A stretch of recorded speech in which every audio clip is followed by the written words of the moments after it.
Hi folks, hope you're doing well. It's nearly 20 past 10 on the 9th of July 2020. And the match has just finished.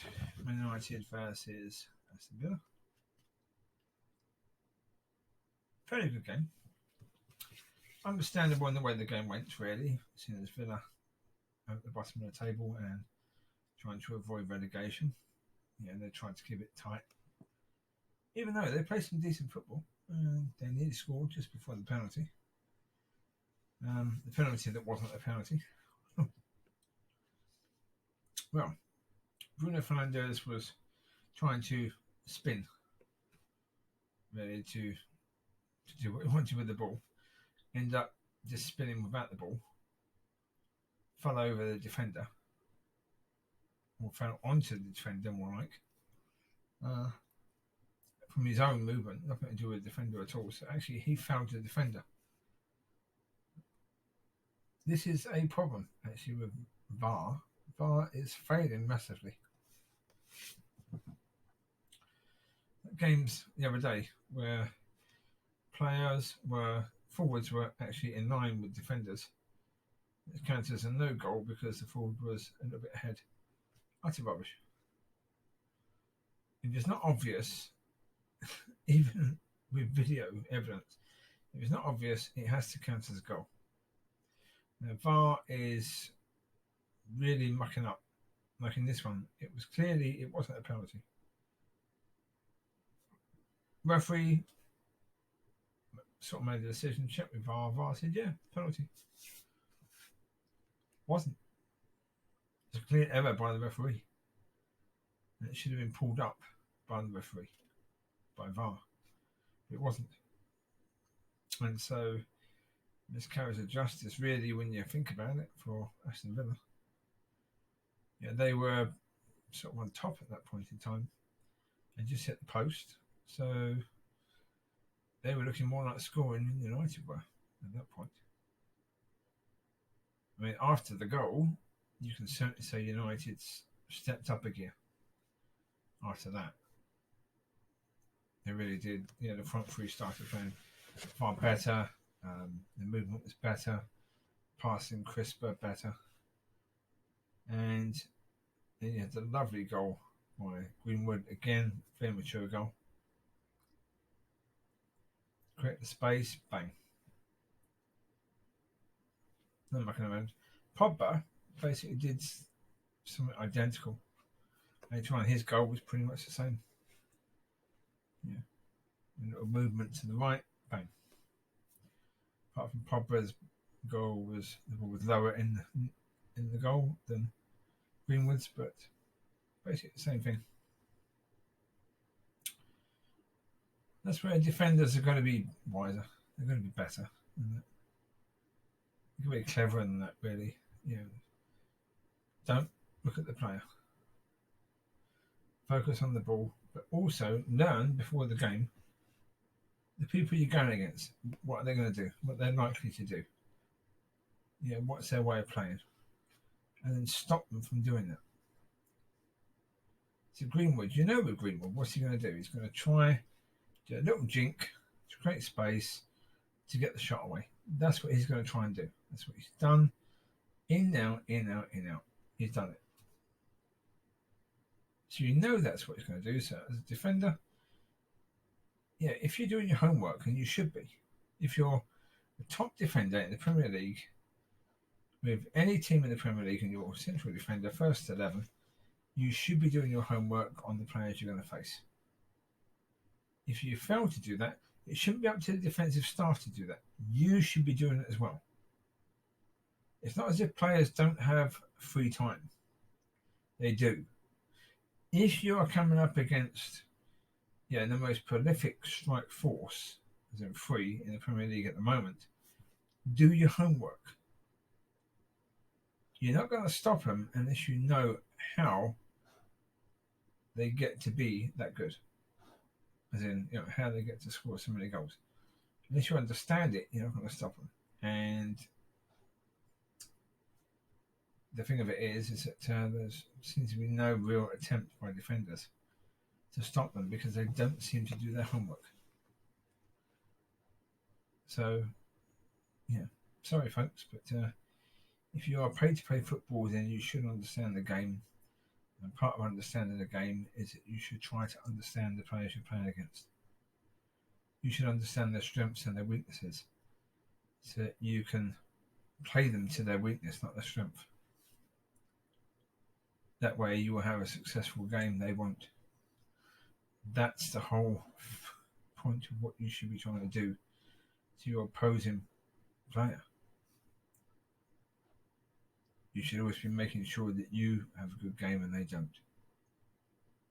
If you've had a good game, it means that they haven't.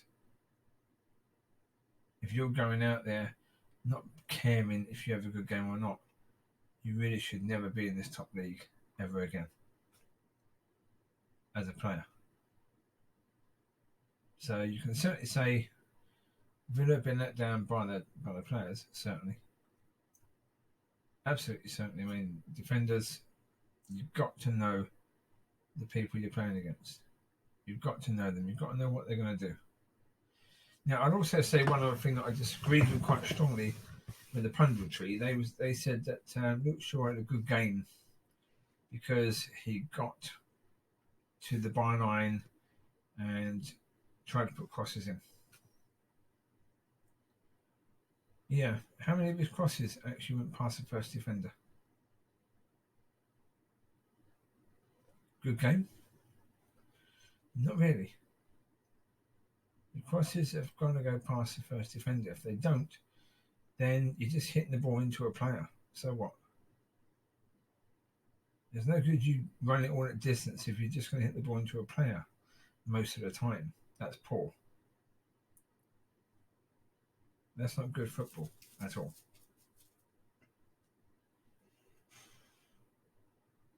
Yeah, I mean, certainly a lot of those situations I saw, and it's like, well, yeah, you're running, the ball's kicked to you, you've got a gap between two players, and you've got a Man United player there in between that gap. That's where the ball has to go. Has to go there. If you can't see it, then again, what are you doing putting the t-shirt on? What are you doing putting the shirt on? Not t-shirt, shirt. You shouldn't be putting the shirt on. If you can't see that,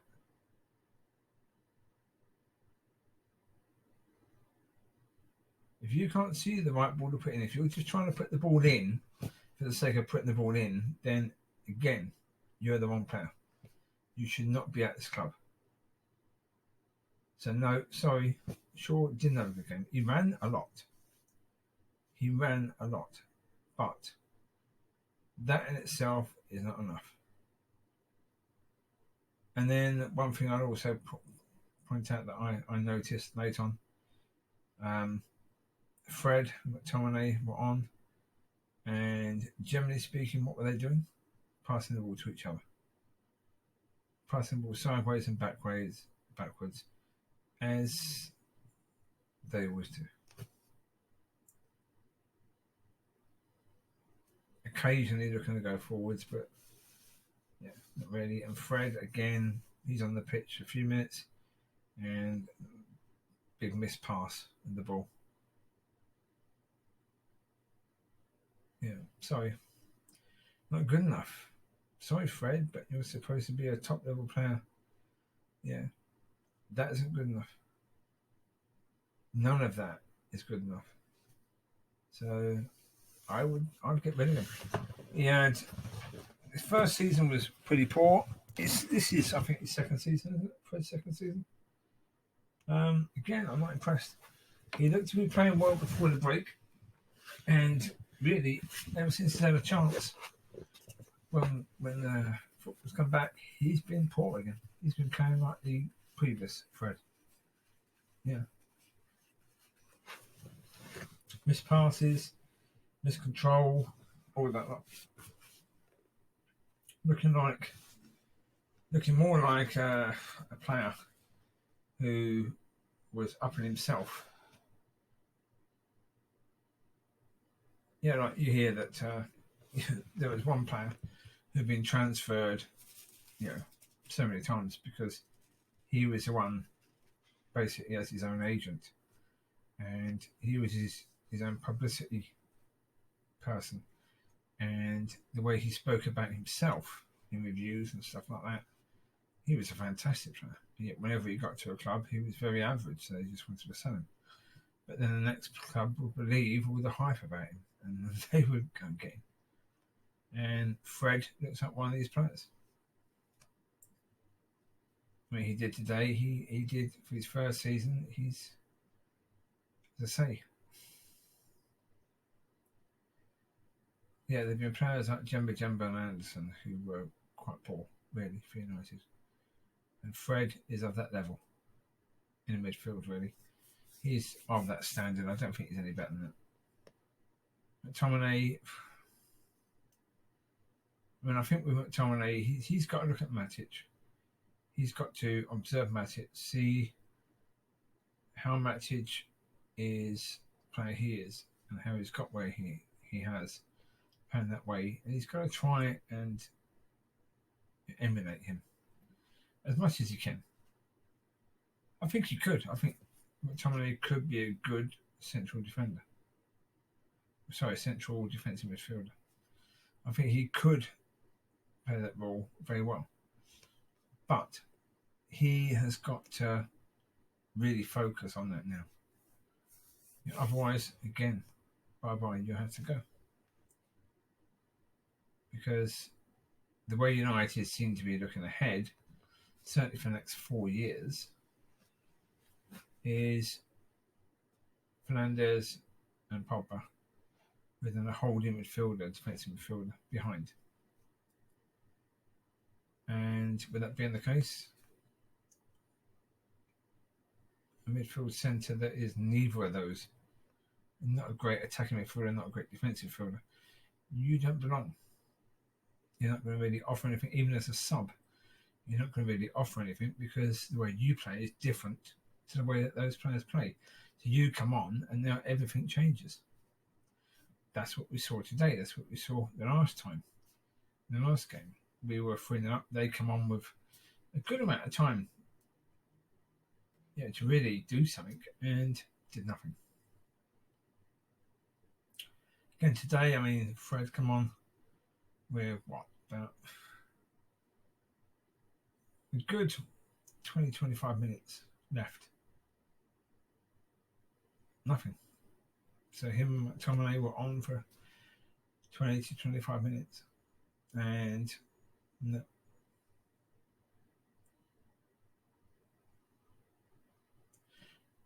Even if you're making 5 substitutions, if you're bringing 5 players on who are ideal replacements for the people you're taking off, you wouldn't see any difference in the play. Not at all. You see no difference at all in the play. The only reason why you see a difference is because the players coming on are not ideal replacements for the people that are coming off. And that's why, as I say, I would get rid of them. And I'd say, right, you have to go.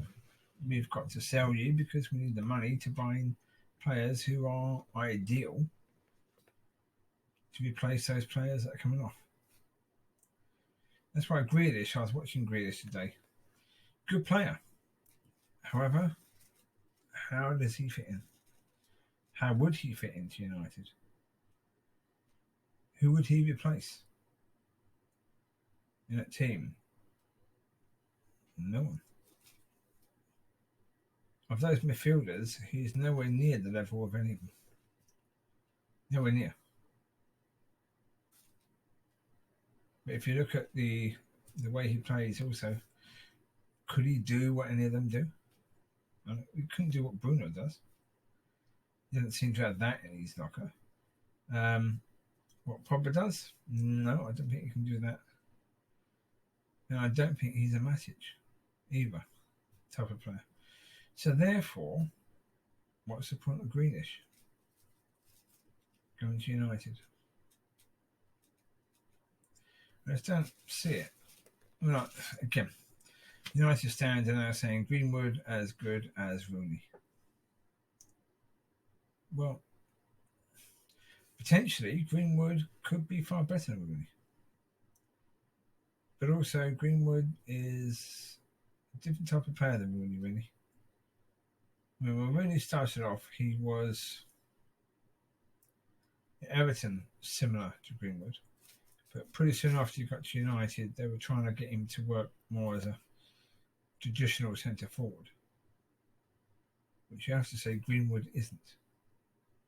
He's not that sort of box-to-box player. As far as I still haven't seen him score a goal with his head.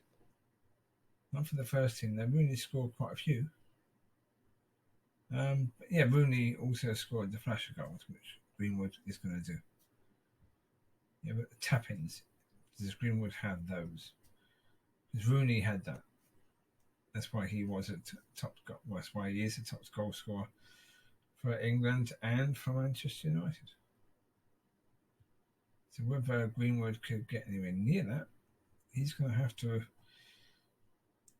work quite hard on his box play, on being one of those forwards who can score 20 to 30 goals a season, most of it from tap-ins, because that's where you're going to get most of your goals from in the season.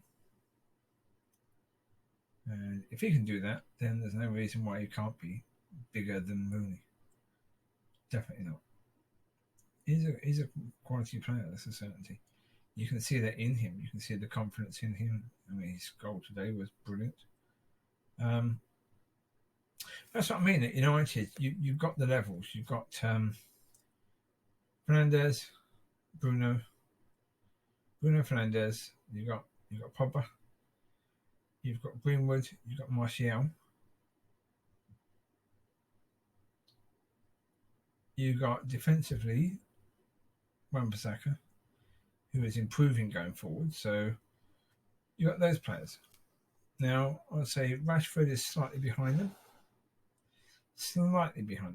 Not too far, but slightly. Matic, again, further behind. Maguire, slightly behind them. Lindelof, a mile away. De Gea, slightly behind them. Well, right now, because De Gea's had a difficult season for him and for what the goalkeeper he has been, he's had a difficult season so far. But certainly those players, that's a level. If you get players in the other positions who are at that sort of level, then as soon as you do that, United could be seen as, or will be seen as, title contenders. Definitely, because they've got the best attack. They just now need to focus on defence. So that's what I personally would say. Yeah, if you can get Sancho, get him. However, I wouldn't necessarily spend that money on Sancho. I think you can get players equally good as Sancho, if not better, who are not English, and you can get maybe two for the price of Sancho, who could be fantastic as squad players, who would be as good as Sancho is now. Yeah, brilliant as squad players. But then focus on your defence. Focus on improving your defence. Because up front, they've got it. They really have. With those, you can count Rashford in. So those front three, and then Bruno and Pogba. Oof. That's a fantastic attack. That is a great attack. No doubt about that. Brilliant, But now you've got to deal with the rest.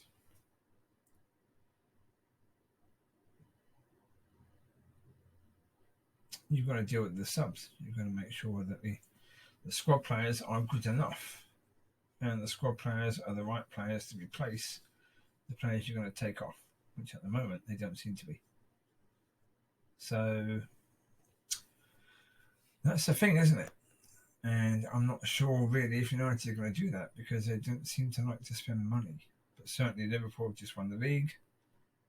City are going to invest. Liverpool are going to invest. Chelsea are going to invest. Arsenal have to invest. Tottenham are going to look to spend money as well. And so United need to invest. No doubt about it whatsoever. They have to invest. because even though finishing third is quite possible, even likely, they're still a long way behind City and Liverpool. But even the bigger teams that are just behind us, they're going to invest. And if they invest wisely, we're in big trouble. We could easily be in big trouble because our defence just is not strong enough. It really isn't. I don't think Shaw is good enough going forward. I certainly don't think he's good enough in defence. You've got to look at it from the point of view as how on earth did Ashley Young keep Shaw at the team so much?